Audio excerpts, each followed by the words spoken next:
Merhaba, hoş geldiniz. Kanalıma ve mutfağıma sefalar getirdiniz. Bugün yine nefis bir meze hazırlıyoruz. Balık restoranlarının çok sevilen mezelerinden bir başkası. Yoğurtlu ıspanak mezesi ama sosuyla beraber muhteşem oldu. Hadi buyurun geçelim tarife.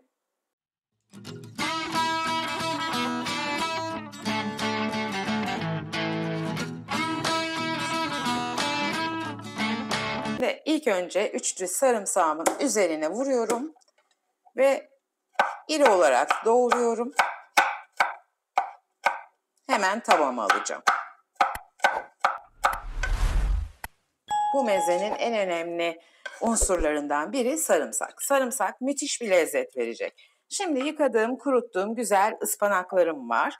Ispanaklarımı çok fazla ufaltmadan elimle şöyle birkaç parçaya bölüp atıyorum. Bu arada söylemek istiyorum, saplarını atmıyorum. Saplarını da kullanacağız. Saplar da çok yakışıyor bu mezeye. Bütün ıspanaklarımı hafif ufaltacağım, o kadar. Çünkü zaten piştiğinde hacim kaybediyorlar.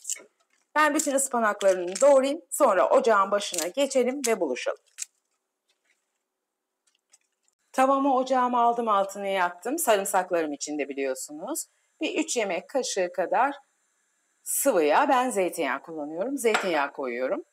Birazcık hemen yağla birlikte sarımsağım kızsın. Kokusunu ve yağını, tadını yağa bıraksın. Sonra ıspanağımızı koyacağız. Şimdi artık ıspanaklarımızı tavaya alabiliriz. Bütün ıspanaklarımızı güzelce hacim kaybedene kadar kavuracağız. Birkaç dakika sadece kapağı kapalı olarak bekletirsek çok çabuk hacim kaybeder ve daha güzel kavururuz. Sadece 1-2 dakika kapağı kapalı olarak beklettik. Gördüğünüz gibi hemen ıspanaklarımız söndü. Şimdi kavurma işlemine devam edebiliriz. Buhar istemiyoruz bu dakikadan sonra. O yüzden kapağımız açık olarak kavuracağız. Ispanağı da önden sakın haşlamayın. Zaten kolay bir şekilde pişiyor. Bütün vitamini haşlama suyuna geçer. Lezzetini de kaybeder.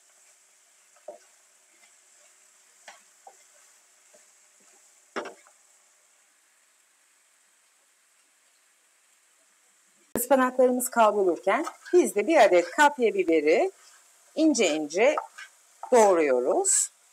Jülyen bir şekilde kesip minik minik doğrayacağız. Mezemizin üzerine sos yapacağız. Arzu edenler acı biberle de yapabilirler. Ama anladığım kadarıyla benim izleyicim biraz acı biber sevmiyor. Genelde kapya biberle yapabilir miyiz diye soruyorlar. O yüzden bu sefer ben kapya biberle yapıyorum.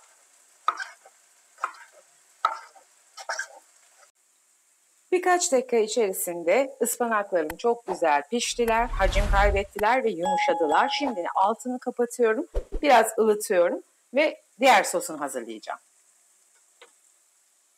Şimdi 3 yemek kaşığı kadar dolu dolu süzme yoğurdumuzu kasemizin içerisine alıyoruz. Süzme yoğurdu olursa çok daha lezzetli oluyor. Onu belirtmek isterim. Normal yoğurt da kullanabilirsiniz ama süzme yoğurdu tercih ediyoruz. Şimdi 2 diş de sarımsağımızı hemen çekiyoruz. Biraz çekme tuz ve sarımsaklı yoğurdumuzu ezerek hazırlayacağız. Ispanaklarımız yan tarafta ılırken ben de sahanıma 1 yemek kaşığı kadar tereyağını koydum. Tereyağımı eriteceğim. Ve hemen kapya biberlerimi bu tereyağının içine atıp birazcık kavuracağım. Tereyağım eridi. Kapya biberlerini ilave ediyorum. Kapya biberlerini biraz ölecek kadar 2-3 dakika kavuruyorum. Yumuşayacak, tadını yağ bırakacak.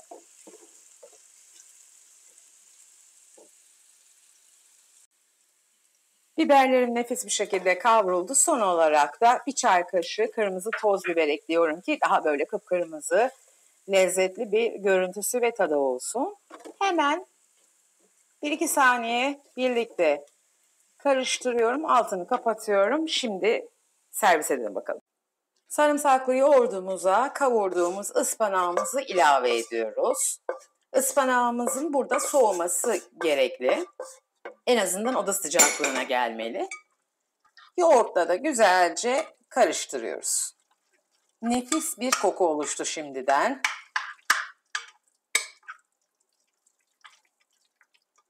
Evet, ıspanağımızı servis tabağımıza aldık. Ortasını biraz çukur bıraktım. Hemen ortasına bu hazırladığımız nefis sosu koyuyoruz. İşte bu kadar basit bir meze, lezzet şaheseri. Bir tarifimizin daha sonuna geldik. Balık restoranlarında gerçekten bayıla bayıla yediğimiz yoğurtlu ıspanak mezesini hazırladım bugün size. Özel sosuyla birlikte. İnanın birebir tarifi uyguladım. Umarım tarifimi beğenmişsinizdir ve siz de evinizde denersiniz.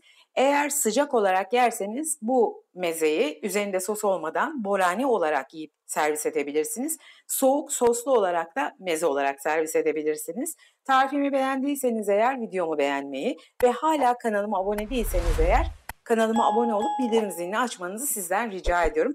Bildirim zilini açtığınız zaman hiçbir tarifimizi kaybetmemiş olursunuz, size bildirilir.